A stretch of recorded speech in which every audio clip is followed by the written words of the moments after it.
Chapter 4. I lay on my straw, but I could not sleep. I thought of the occurrences of the day. What chiefly struck me was the gentle manners of these people, and I longed to join them but dared not. I remembered too well the treatment I had suffered the night before from the barbarous villagers, and resolved, whatever course of conduct I might hereafter think it right to pursue, that for the present I would remain quietly in my hovel, watching, and endeavouring to discover the motives which influenced their actions. The cottagers arose the next morning before the sun. The young woman arranged the cottage, and prepared the food, and the youth departed after the first meal. This day was passed in the same routine as that which preceded it. The young man was constantly employed out of doors, and the girl in various laborious occupations within. The old man, whom I soon perceived to be blind, employed his leisure hours on his instrument, or in contemplation. Nothing could exceed the love and respect which the younger cottagers exhibited towards their venerable companion. They performed towards him every little office of affection and duty with gentleness, and he rewarded them by his benevolent smiles. They were not entirely happy. The young man and his companion often went apart and appeared to weep. I saw no cause for their unhappiness, but I was deeply affected by it. If such lovely creatures were miserable, it was less strange that I, an imperfect and solitary being, should be wretched. Yet why were these gentle beings unhappy? They possessed a delightful house, for such it was in my eyes, and every luxury. They had a fire to warm them when chill, and delicious viands when hungry. They were dressed in excellent clothes, and still more, they enjoyed one another's company and speech, interchanging each day looks of affection and kindness. What did their tears imply? Did they really express pain? I was at first unable to solve these questions, but perpetual attention and time explained to me many appearances which were at first enigmatic. A considerable period elapsed before I discovered one of the causes of the uneasiness of this amiable family. It was poverty, and they suffered that evil in a very distressing degree. Their nourishment consisted entirely of the vegetables of their garden and the milk of one cow, who gave very little during the winter, when its masters could scarcely procure food to support it. They often, I believe, suffered the pangs of hunger very poignantly, especially the two younger cottagers. For several times they placed food before the old man, when they reserved none for themselves. This trait of kindness moved me sensibly. I had been accustomed, during the night, to steal a part of their store for my own consumption. But when I found that in doing this I inflicted pain on the cottagers, I abstained, and satisfied myself with berries, nuts, and roots, which I gathered from a neighbouring wood. I discovered also another means through which I was enabled to assist their labours. I found that the youth spent a great part of each day in collecting wood for the family fire, and during the night I often took his tools, the use of which I quickly discovered, and brought home firing sufficient for the consumption of several days. I remember the first time that I did this, the young woman, when she opened the door in the morning, appeared greatly astonished on seeing a great pile of wood on the outside.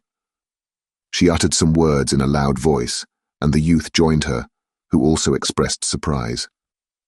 I observed with pleasure that he did not go to the forest that day, but spent it in repairing the cottage and cultivating the garden. By degrees I made a discovery of still greater moment. I found that these people possessed a method of communicating their experience and feelings to one another by articulate sounds. I perceived that the words they spoke sometimes produced pleasure or pain, smiles or sadness, in the minds and countenances of the hearers. This was indeed a godlike science, and I ardently desired to become acquainted with it. But I was baffled in every attempt I made for this purpose.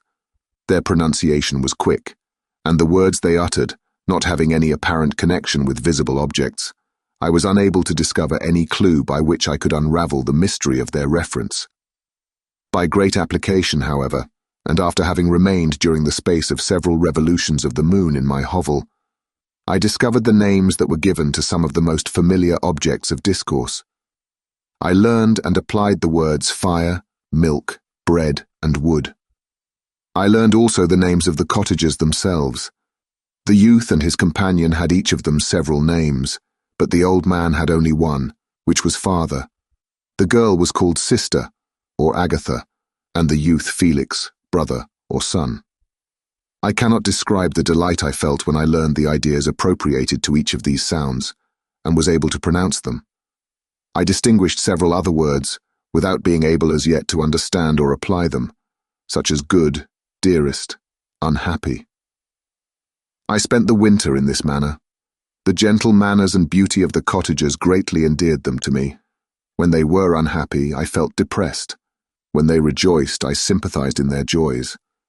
I saw few human beings beside them, and if any other happened to enter the cottage, their harsh manners and rude gait only enhanced to me the superior accomplishments of my friends. The old man, I could perceive, often endeavored to encourage his children, as sometimes I found that he called them, to cast off their melancholy. He would talk in a cheerful accent, with an expression of goodness that bestowed pleasure even upon me. Agatha listened with respect, her eyes sometimes filled with tears, which she endeavored to wipe away unperceived, but I generally found that her countenance and tone were more cheerful after having listened to the exhortations of her father. It was not thus with Felix. He was always the saddest of the group, and even to my unpracticed senses he appeared to have suffered more deeply than his friends. But if his countenance was more sorrowful, his voice was more cheerful than that of his sister, especially when he addressed the old man. I could mention innumerable instances, which, although slight, marked the dispositions of these amiable cottagers. In the midst of poverty and want, Felix carried with pleasure to his sister the first little white flower that peeped out from beneath the snowy ground.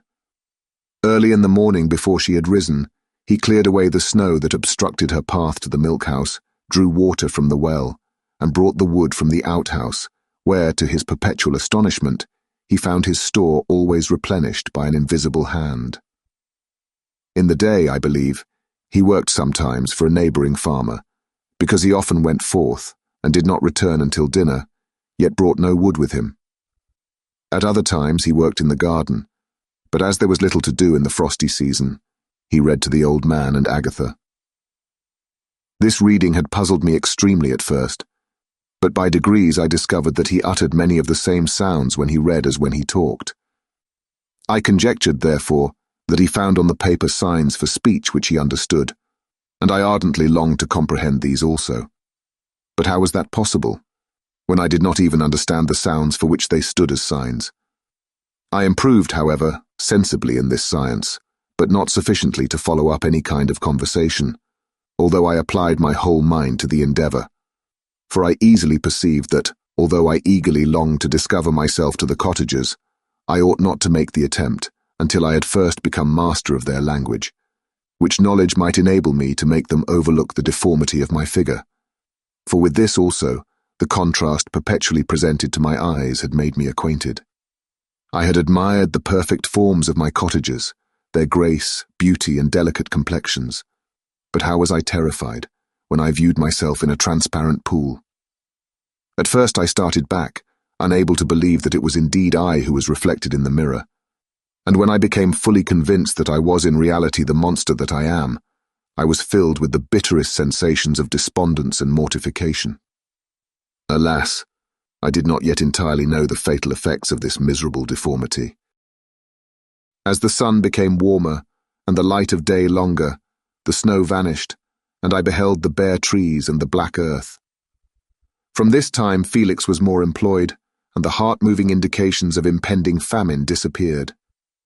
Their food, as I afterwards found, was coarse, but it was wholesome, and they procured a sufficiency of it.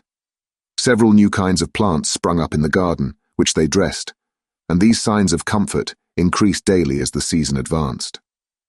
The old man, leaning on his son, walked each day at noon, when it did not rain, as I found it was called when the heavens poured forth its waters. This frequently took place, but a high wind quickly dried the earth, and the season became far more pleasant than it had been. My mode of life in my hovel was uniform. During the morning I attended the motions of the cottagers, and when they were dispersed in various occupations, I slept. The remainder of the day was spent in observing my friends. When they had retired to rest, if there was any moon, or the night was starlight, I went into the woods and collected my own food and fuel for the cottage. When I returned, as often as it was necessary, I cleared their path from the snow and performed those offices that I had seen done by Felix. I afterwards found that these labours, performed by an invisible hand, greatly astonished them, and once or twice I heard them, on these occasions, utter the words good spirit, wonderful, but I did not then understand the signification of these terms. My thoughts now became more active, and I longed to discover the motives and feelings of these lovely creatures. I was inquisitive to know why Felix appeared so miserable, and Agatha so sad. I thought, foolish wretch, that it might be in my power to restore happiness to these deserving people. When I slept or was absent, the forms of the venerable blind father, the gentle Agatha, and the excellent Felix flitted before me. I looked upon them as superior beings who would be the arbiters of my future destiny. I formed in my imagination 1,000 pictures of presenting myself to them and their reception of me. I imagined that they would be disgusted, until by my gentle demeanour and conciliating words I should first win their favour, and afterwards their love. These thoughts exhilarated me, and led me to apply with fresh ardour to the acquiring the art of language.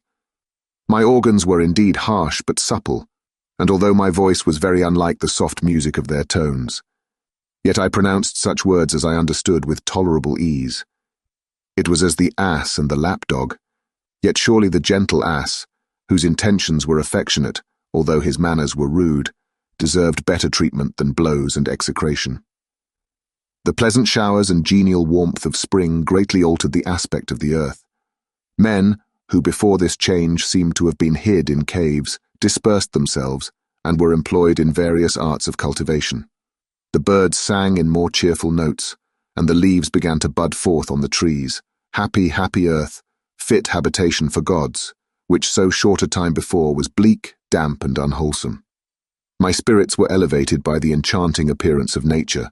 The past was blotted from my memory, the present was tranquil, and the future gilded by bright rays of hope and anticipations of joy.